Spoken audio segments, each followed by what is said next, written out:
So there is a term called strength of weak ties. It's a paradoxical statement. So what you said is strength of weak ties. That means sometimes you get more leverage because of these weak ties, whereas this strength, very strong ties may not lead you to, because people feel that no, I mean it's something like it's inheritance.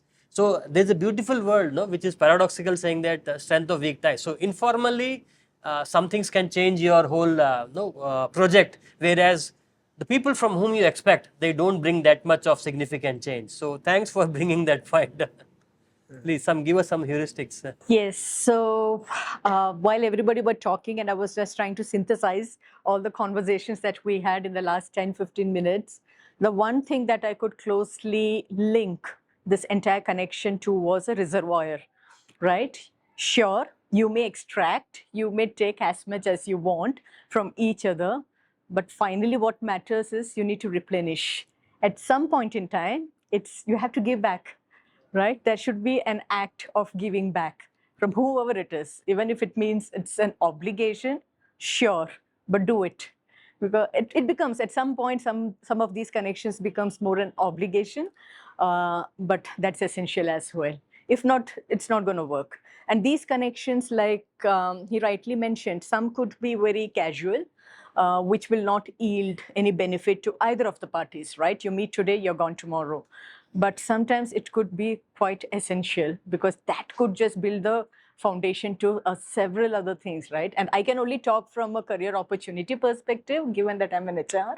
But if these parties are coming together in this connection to strengthen the network, it absolutely makes sense, right? So that's my 2 cents.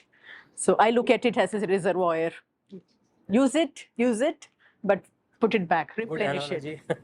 Thank you, please. So I was just reflecting upon something Sunil said, right? Sunil mentioned that in my career, I knew 100 guys, but that may not be what. Absolutely true, because like how this, economy works is like, see, I'm not there in this room, and Sunil still vouch for me that Abhijit is a great guy. He has a great supply chain knowledge. He can help you out. That is where he is putting his reputation in the line and vouching for me. That is my asset. Otherwise, if Sunil says that I know Abhijit, you can talk to him, then he's just a network without any value. So that is how it works. And second thing is, another principle how this economy works is like, mostly people spends it. If I know somebody or I have a good connection with somebody, I should learn to invest it. One very good example, I think you were mentioning, all this good, a favor, doing something for someone, I should treat it as if I am letting it, go, let it out in the universe. And universe, if it is, it will sometime it will give it back to me. But I need not be expecting it will happen tomorrow. That is how it will work, and that is how the leadership should look it. So amateurs typically spend it as a spend. Like, I have a currency, I am spending it. How leaders do it, they turns it into a nodal point, right? They becomes the nodes themselves. With supply chain, we talk about nodes and equivalents, and right. So this is where it's a value proposition. I become the, something is needed. People come to me asking for referrals, asking for favor. I become the node as a leadership, credible kind of a point. So that is how I think it should work, this entire economy. Right. So for me, it's a continuum, right? And what I was saying, right? If we have a very high level of trust, you don't have to replenish it too much. But if the trust levels are low, you'll have to keep on replenishing it. How we build trust, let us understand that first. There are 3 buckets in which I would divide it. The first bucket is about inorganic trust building. So, we would say if we are from the same village in India, we have that culture, right? We would automatically help out. In a sophisticated world, if I am from the same college, I will also automatically help out. So there is a bit of an inorganic trust built into that, right? And I am not helping with an expectation, right? The other end of the spectrum is purely organic. You build that trust over years of giving and giving and giving, right? And there is something in between, which I think Abhijit was also referring to, which is the shared part of the inorganic trust. You can actually Abhijit can take me to a client and say Devine did a great job. So I'm actually borrowing from his trust bucket, right? So these are the three buckets. My understanding is the first two buckets, it will get exhausted very fast if you don't put your genuine effort to it. The last bucket, which is the more inorganic one, organic one, right, which you build over time, right, that is the most stable bucket and you need to invest for that. So tomorrow, for example, if a friend comes to me and says that, Devine, this is a great CV, a friend of mine, why don't you just try him out, right?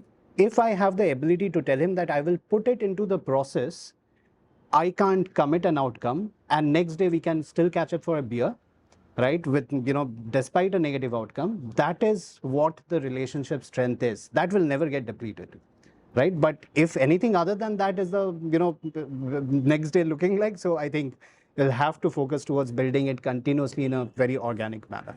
So that's my take around it. Thank you. So a slightly different perspective, especially with relations to social capital.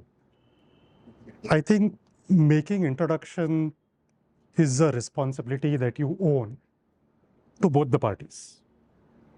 Because if you don't feel responsible or don't take that responsibility that this introduction is for a meaningful purpose, which will help both parties, in a way it is very superficial.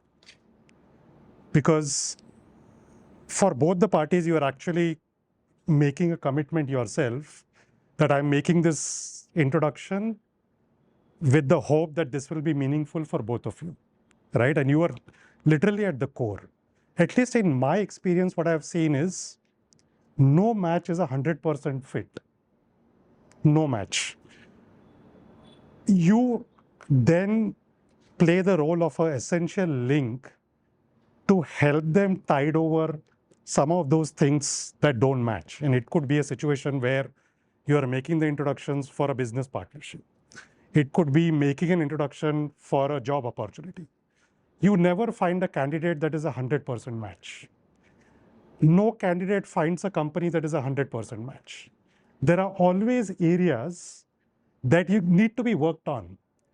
Unless you take that responsibility of helping both parties to work on those areas, it becomes very difficult. If you take that responsibility, you actually build your social capital on both fronts. So you have introduced two people. Your social capital will only build if you take the responsibility of making this work for them by essentially helping them through this process. If you are dormant and if you don't take that responsibility, it is very difficult for you to build a social capital, on both sides. And I think that is extremely important, to not keep this at a superficial level, but actually put in a stake yourself to make sure that, and probably the deal doesn't happen even, but at least the experience that both of them have should be a good one, because the deal might happen after a year, after 2 years with these two very individuals.